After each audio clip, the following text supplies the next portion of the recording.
ధన్యవాదాలు అధ్యక్ష. నమో వెంకటేశాయ.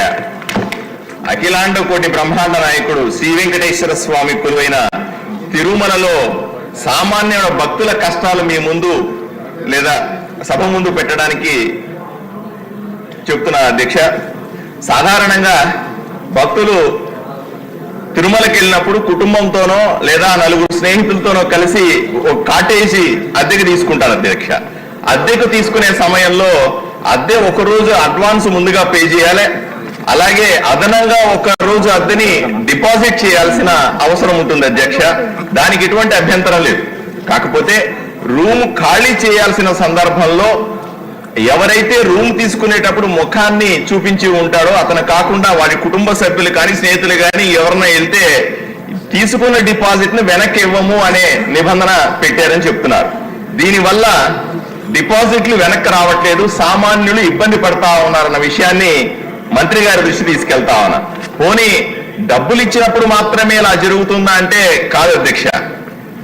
ఆన్లైన్ లో బుక్ చేసుకొని ఆన్లైన్ లో డబ్బులు కట్టుంటే కూడా వాళ్ళు ఏం చెప్తారు, మీకు ఆన్లైన్ లో డబ్బులు వెనక్కి వస్తాయని చెప్తారు. ఏ ఒక్క సామాన్య భక్తుడికి కూడా ఆన్లైన్ లో తిరుమల తిరుపతి దేవస్థానం నుంచి డబ్బులు వెనక్కి వచ్చినట్టుగా దాఖలు లేవు అధ్యక్ష. ఆ డిపాజిట్ డబ్బులు కూడా తక్కువేం కాదు అధ్యక్ష. తిరుమల తిరుపతి దేవస్థానం కాటేజీలు సుమారుగా 7,000 ఉన్నాయని ఒక అంచనా. రోజుకు 2,000 మందికి డిపాజిట్ ఇవ్వలేదనుకోండి, 1,000 రూపాయలు చెప్పిన తీసుకుంటే రోజుకు 20 లక్షల రూపాయలు టీటీడీకి మిగులుతుంది అధ్యక్ష. 20 లక్షలు ఇంటూ 30 రోజులు లెక్క పెడితే సుమారుగా 6 కోట్ల రూపాయలు నెలకి, సంవత్సరానికి 72 కోట్ల రూపాయలు టీటీడీకి డబ్బులు మిగిలిపోతా ఉన్నాయి. ఈ డబ్బుల్ని ఎక్కడ ఖర్చు పెడతా ఉన్నారు, ఏ డిపాజిట్ లో వేస్తా ఉన్నారని నేను అడుగుతా ఉన్నాను. నేను స్పష్టంగా అంతేకాదు అధ్యక్ష, అక్కడ అద్దెలు కూడా తక్కువేం లేదు అధ్యక్ష. జగన్మోహన్ రెడ్డి అధికారంలో ఉన్నప్పుడు జనవరి 2023లో అద్దె రేట్లు అమాంతం 3 రెట్లు పెంచారు అధ్యక్ష. నా ఉదాహరణకి నారాయణగిరి గెస్ట్ హౌస్ లో అప్పటి వరకు 2023 ముందు వరకు కూడా 150 రూపాయలు అద్దె ఉంటే దాన్ని 1,700 రూపాయలకు పెంచారు అధ్యక్ష.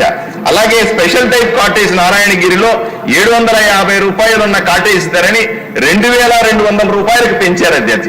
సామాన్యుడి కష్టాలని పట్టించుకోకుండా ఈ విధంగా అద్దెలు పెంచడం, ఇచ్చిన డిపాజిట్లు కూడా వెనక్కి తీసుకోవడం అన్యాయం అధ్యక్ష.